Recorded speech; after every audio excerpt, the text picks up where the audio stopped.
Bismillahirrahmanirrahim. Assalamualaikum warahmatullahi wabarakatuh. Selamat pagi, selamat siang, selamat malam ya, tergantung Anda buka LMS-nya di waktu yang kapan ya.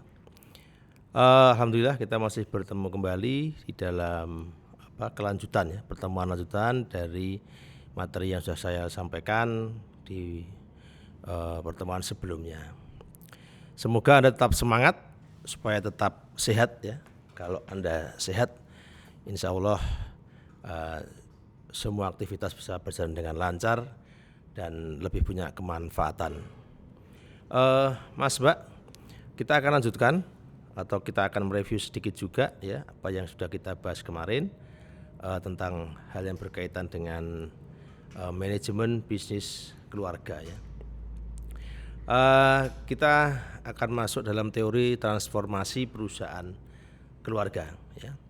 Kita lihat perusahaan keluarga dalam teorinya adalah sebuah entitas bisnis yang memiliki karakteristik yang unik yang tidak dimiliki oleh perusahaan pada umumnya.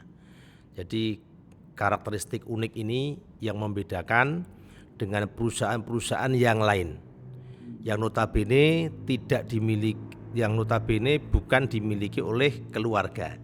Jadi kita akan lebih fokuskan bahwasanya ini adalah perusahaan yang dimiliki oleh keluarga. Ya. Keunikan itu di mana? Ya. Jadi ada beberapa hal yang dikatakan unik tadi. Karakteristik uniknya adalah yang pertama adalah pengelolaan dan transformasi perusahaan keluarga memiliki pola yang unik pula. Salah satunya adalah apa? Satu, perusahaan keluarga pada umumnya memiliki visi jangka panjang yang solid. Ya, visi jangka panjang yang solid. Karena apa? Karena adanya rasa kepemilikan dan komitmen yang jelas. Artinya apa? Karena dalam keluarga ini dia merasa memiliki, punya rasa kepemilikan yang kuat. Karena merasa perusahaan ini adalah kelanjutan ya, untuk menjaga keberlanjutan, menjaga eksistensi perusahaan yang sudah dibangun oleh generasi sebelumnya, sehingga dia merasa punya tanggung jawab untuk bisa menjaga eksistensi tersebut ya. Sehingga di sini dikatakan memunculkan pola punya visi jangka panjang yang solid ya. Dikarenakan apa? Adanya kepemilikan dan komitmen jangka panjang yang jelas. Ya, kenapa jelas? Karena sudah ada aturan main di situ. Itu ya. Perusahaan yang kedua adalah perusahaan keluarga pada umumnya juga memiliki fleksibilitas dan kecepatan dalam pengambilan keputusan. Ya, karakteristik yang unik yang berikutnya, selain tadi mempunyai visi jangka panjang yang kuat, yang kedua adalah mempunyai fleksibilitas, kecepatan di dalam pengambilan keputusan. Dikarenakan apa? Pemimpin dan pemilik ya pada orang yang sama. Ya, biasanya kan pemimpinnya siapa, pemimpinnya siapa ya. Karena pemimpinnya mungkin bisa saja diberikan kepada orang di luar keluarga. Tapi karena ini di sini kepemilikan dan kepemimpinannya dibawahi atau dikelola oleh satu orang yang sama, sehingga dalam pengambilan keputusan itu akan lebih cepat dan fleksibel ya. Nah, jadi dikatakan di sini pengambilan keputusan yang tinggi pada perusahaan dikelola oleh manajer yang sekaligus menjadi pemiliknya tadi ya. Dan keunikan yang terakhir yaitu loyalitas, kedekatan dan kecintaan para pengelola ya. Loyalitas, kedekatan dan kecintaan. Loyalitas di sini apa? Seperti saya sampaikan di awal tadi, karena punya rasa memiliki ya terhadap perusahaan yang sudah dibangun oleh leluhurnya, oleh orang-orang sebelumnya, mungkin oleh orang tuanya ya. Sehingga dia muncul loyal ya, ingin memiliki, punya rasa memiliki yang kuat tadi. Sehingga punya loyal, kedekatan karena apa? Ya sama-sama bisa dikelola oleh beberapa orang yang satu garis keturunan ya, dan punya rasa kecintaan ya. Nah, kecintaan di sini artinya apa? Artinya adalah dia bekerja tidak hanya berdasarkan rasa artinya hanya berpikir saja, ya, tapi dia lebih menggunakan hati juga, ya, tidak hanya sekedar realita aturan yang diberlakukan, tapi dia juga bekerja menggunakan hati. Karena apa? Karena dikelola bersama-sama dengan orang yang notabene adalah keluarga, ya. Nah, ini menjadi kunci dalam perusahaan keluarga, sehingga kohesivitasnya juga demikian tinggi, ya. Nah, ini 3 karakteristik unik yang dimiliki oleh perusahaan keluarga, sehingga yang membedakan dengan perusahaan yang notabene tidak dimiliki oleh keluarga. Kita lanjutkan. Sehingga, ya, dalam perusahaan keluarga ini memiliki konsep-konsep dasar bisnis, ya. Kita tahu konsep dasar bisnis keluarga di sini dalam materi kita lihat di sini, setiap perusahaan keluarga selalu memiliki 3 area pengelolaan yang saling terkait, ya.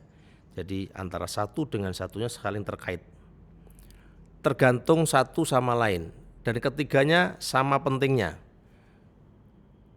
Kita gambarkan 3 aspek pengelolaan itu layaknya 3 kaki yang saling menopang berdirinya sebuah perusahaan keluarga.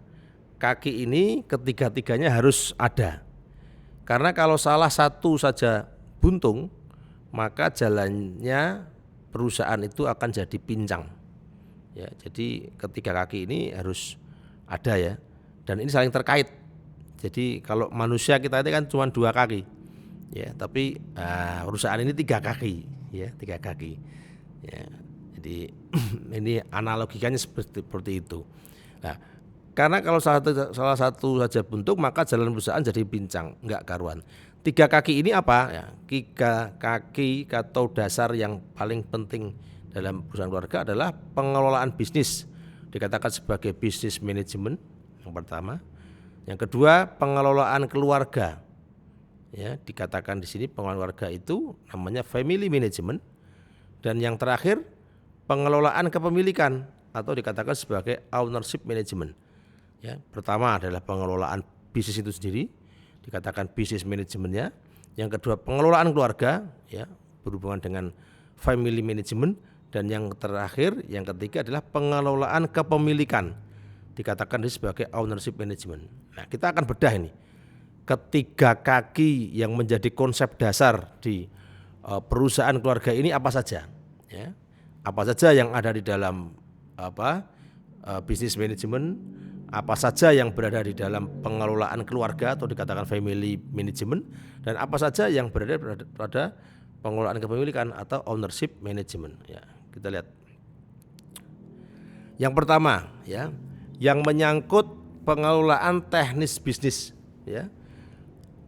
Apa saja toh yang ada dalam pengelolaan teknis bisnis di perusahaan keluarga? Kita contohkan, yang pertama adalah bagaimana menjalankan strategi.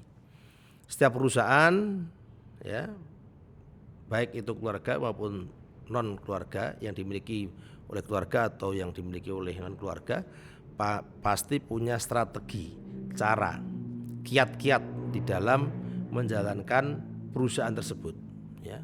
Nah, strategi di sini, ya, di dalam perusahaan keluarga ini sangat-sangat penting sekali.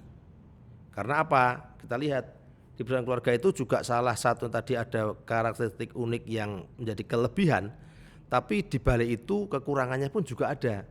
Dan seringkali konflik itu muncul di situ, sehingga harus butuh strategi yang betul-betul pas, ya. Jadi pas itu baik dan tepat, ya, tidak hanya sekedar benar, tapi juga, nah, kalau orang Jawa yo bener yo bener, ya, benar dan yang tepat juga. Nah, ini butuh kebijaksanaan, sehingga apa? Strategi dalam pengelolaan perusahaan yang notabene dimiliki oleh keluarga itu harus tepat, harus pas, ya, sesuai dengan apa? Situasi, kondisi, keadaan, ya, baik internal perusahaan dengan dan maupun eksternal. Karena internal perusahaan itu juga dibagi 2, internal perusahaan yang berjalan manajerial dan internal keluarga yang memiliki. Nah, sehingga dengan faktor-faktor seperti itu harus pas strateginya. Yang kedua apa? Pengimplementasian visi dan misi. Sudah barang tentu tadi dikatakan di karakteristik unik adalah misi dan visi yang kuat, yang jangka panjang, terarah, terstruktur seperti itu. Nah, pengimplementasian misi dan visi ini harus jelas. Apa yang harus dilakukan, apa yang tidak dilakukan, apa yang diperbolehkan, apa yang tidak diperbolehkan, apa hal-hal yang harus dipresur di dalam rangka ya sampai pada tujuan misi dan visi tersebut ya ini. Terus berikutnya adalah membangun desain organisasi ya. Jadi organisasi itu harus punya desain yang jelas ya. Artinya bentuk seperti apa, tujuan seperti apa yang harus dipersiapkan di dalam rangka mencapai tujuan organisasi, itu desainnya harus jelas ya. Sehingga desain di sini dikatakan membangun, karena desain ini tidak bisa serta-merta kita upgrade atau kita ambil dari, tidak bisa. Kita harus bangun desainnya itu, kita sesuaikan, kita selaraskan dengan situasi, kondisi, keadaan, baik tadi saya katakan internal maupun eksternal. Internalnya ada dua, manajerial maupun keluarga. Eksternalnya ada banyak mestinya ya, ada konsumen, ada stakeholder yang lain lah mestinya, dan sebagainya. Area ini, area di pengelolaan bisnis pengelolaan tenis bisnis ini sifatnya generik. Artinya kita akan temui juga di jenis perusahaan apapun.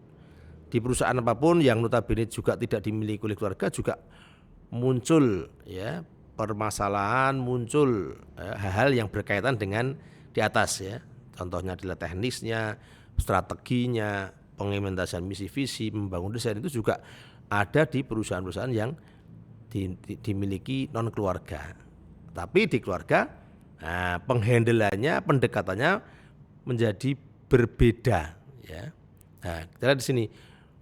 Aspek ini penting, namun seperti kami katakan di depan menjadi loyo ya, apabila kedua aspek yang lain terabaikan ya. Nanti tadi saya sampaikan di awal, 3 itu jadi konsep dasarnya, ketiga itu harus betul-betul kuat, ketiga itu punya kekuatan yang sama ya. Ketiga itu harus betul-betul bisa saling membantu, saling terkait seperti itu ya. Nah, sehingga dikatakan di sini aspek yang terpenting di dalam hubungannya dengan perusahaan, teknis bisnis perusahaan ini penting, tapi tidak akan punya kemanfaatan yang besar apabila kedua aspek yang lainnya tidak diperhatikan dengan baik. Nah, contohnya seperti itu. Ya. Berikutnya yang kedua, tadi yang pertama ya. Yang kedua, aspek atau konsep dasar manajemen. Kalau tadi kan teknis ya, manajemen. Yang kedua adalah ini berhubungan dengan aspek yang kedua, pengelolaan ya. Menyangkut tetek bengek pengelolaan keluarga yang dalam hal ini merupakan salah satu stakeholder utama perusahaan. Mengingat posisi sebagai pemilik ya, berbagai isu yang menyangkut ya, isu yang menyangkut pengelolaan keluarga ini sangat beragam dan luas cakupannya. Jadi pengelolaan secara internal di dalam keluarga ini harus ya betul-betul menjadi hal yang diperhatikan betul. Karena ini menjadi kaki yang kedua ya. Mulai apa sih yang ada di dalamnya? Pertama, mulai dari pembagian kekuasaan di antara anggota keluarga pemilik ya, siapa yang bagian A, siapa yang bagian B, siapa yang bagian ini dan itu, pembagian kekuasaan ya. Bisa kepemilikan, bisa kepemimpinan. Karena di perusahaan keluarga mungkin kamu yang bagian ngatur SDM, kamu yang bagian ngatur keuangan, kamu yang bagian ngatur produksi, kamu yang bagian ngatur pemasaran, contoh seperti itu. Kamu mendapatkan jatah sekian, kamu mendapatkan. Nah, ini harus jelas ya. Kedua, menentukan anggota keluarga yang duduk dalam manajemen. Tadi saya sampaikan ya, siapa saja yang akan memimpin ya. Tidak kalau memiliki mungkin bisa semua, tapi kalau memimpin kan harus betul-betul dilihat betul-betul apakah betul-betul dia bisa mampu atau tidak, kan seperti itu ya. Yang ketiga adalah membangun trust atau kepercayaan ya. Yang keempat, mengelola berbagai kepentingan yang bermain di antara keluarga yang terlibat di perusahaan ini. Mengelola kepentingan ini tidak mudah ya. Setiap anggota keluarga karena punya keterkaitan dan keterikatan terhadap kekeluargaan tadi, sering muncul juga hal-hal yang mungkin tidak sesuai dengan harapan. Kita contohkan rasa profesionalisme itu mungkin bisa saja agak terkikis ya pada saat kakaknya melakukan kesalahan ya, si adik mau memberikan teguran, contoh seperti itu ya, kan agak sulit ini ya, tapi disinilah ya letak seninya di dalam pengelolaan kepentingan ya, ini yang harus diperhatikan dengan sangat ya. Termasuk menentukan garis besar kebijakan keluarga berkaitan dengan arah perusahaan ke depan. Apakah perusahaan itu tetap dimiliki keluarga? Contohnya ya, apakah perusahaan itu nanti akan di-share juga kepada pihak eksternal yang notabene dimiliki non keluarga? Seperti apa? Nah ini. Terus pengelolaan yang berikutnya adalah pengelolaan konflik antar keluarga. Pengelolaan konflik antar keluarga. Jadi keluarga ini kan seringkali muncul konflik. Konfliknya tidak hanya cuma karena manajerial, tapi konflik non manajerial, ya konflik-konflik individu. Nah, ini harus dikelola dengan baik. Kalau tidak dikelola ini akan menjadi sangat parah dan menjadi hal yang bahaya terhadap kelangsungan eksistensi dari perusahaan tersebut. Ya.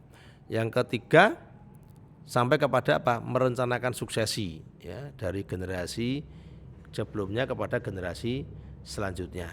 Ya. 2 dulu, 1 lagi kita selesaikan sekalian. Ketiga, menyangkut kepada pengelolaan kepemilikan saham perusahaan. Isu yang terkait dengan kepemilikan ini pun memiliki cakupan yang amat luas dan sangat strategis ya bagi masa depan perusahaan. Isu tersebut mulai dari perumusan struktur dan distribusi kepemilikan antara keluarga yang terlibat. Ya, tadi saya sampaikan distribusi keluarga yang terlibat dan kepemilikannya, kapitalisasi modal, ya, bagaimana mendapatkan modal di perusahaan tersebut, ya, apakah cukup keluarga, apakah kita butuh memperluas ya jaringan kepemilikan kepada orang lain, terus kebijakan untuk menarik modal dari luar keluarga. Nah, ini bagaimana mempertahankan dominasi kepemilikan keluarga, ini harus betul-betul diperhatikan di dalam pengelolaan kepemilikan ini, hingga menciptakan mekanisme penggalangan modal dari lingkungan keluarga untuk menopang ekspansi. Ya, kan kadang seringkali kalau perusahaan sudah besar kan butuh ekspansi untuk buat perusahaan berikutnya atau seperti apa. Nah, ini juga harus pikirkan dengan matang, dikelola dengan matang ya sebelum melakukan hal tersebut. Ya, karena pertumbuhan perusahaan tidak mungkin dihalau. Semakin besar skopnya juga semakin besar. Semakin besar skopnya juga semakin besar modal yang harus dimiliki. Dan begitu pula keluarga, apakah tetap dimiliki oleh keluarga, apakah perlu di-share kepada pihak eksternal. Nah, ini harus menjadi pertimbangan. Jadi ada 3 ya. 1, pengelolaan teknis bisnisnya. Yang kedua, pengelolaan manajemen familinya, keluarganya. Ya, yang ketiga adalah bagaimana pengelolaan kepemilikan. Ya, mungkin ini dulu yang bisa saya sampaikan di kesempatan ini. Kita akan lanjutkan di materi berikutnya. Terima kasih atas perhatiannya. Kurang lebihnya saya mohon maaf. Akhir salam. Wabillahi taufiq wal hidayah. Wassalamualaikum warahmatullahi wabarakatuh.